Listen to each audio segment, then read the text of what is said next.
the way human evolution has worked is that humans are constantly toggling between two main modes of thought. A mode of thought where we're focused on the moment for survival issues, right? Because if you miss like a saber-toothed tiger coming after you, you know, and you're daydreaming, like you're not going to be daydreaming much longer, you know what I'm saying? But we also have this other really important mode of thought on the downtime when we don't have to be vigilant about our environment, where we're constantly planning for the future. Our brain has evolved to toggle between two main modes of thought, the moment processing and future planning. That's actually what the planning part is actually what makes humans uniquely human, because other animals have a hard time transcending the present moment.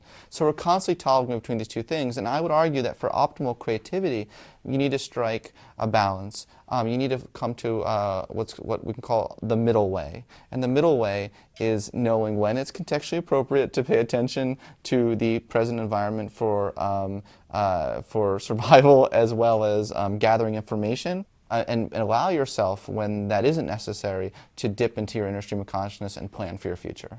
Two critical brain networks that are involved in this toggling process between the present moment and our future planning is the default mode network, which I like to refer to as the imagination network, because all the kinds of processes associated with this brain network I think are associated with imagination in some way, from like perspective taking, and when I'm taking the perspective of someone else, I'm imagining what that person is thinking, right?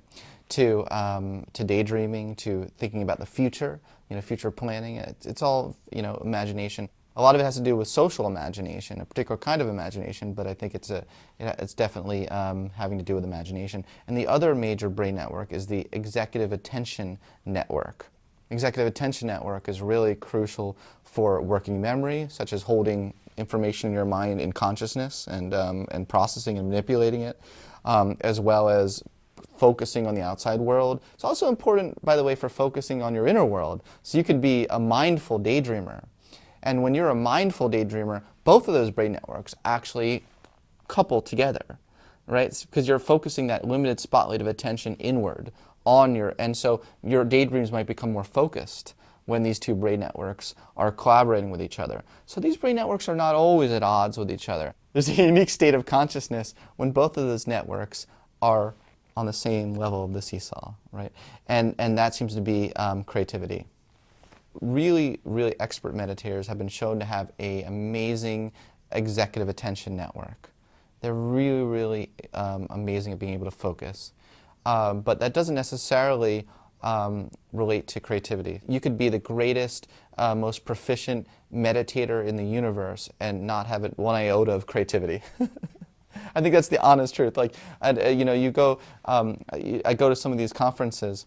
You can go to some of these mindfulness conferences, and they're all like just like zombies, like looking at, like paying attention to like the speaker, and you look at them, and they're all so laser focused on the speaker because they've honed their mindful attention, and it drives me crazy sometimes because I want to just scream, daydream.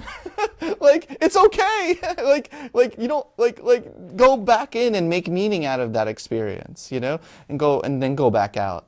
You know, it's that toggling process that creators are really good at. So I wouldn't make a case that I think it's too extreme in either direction.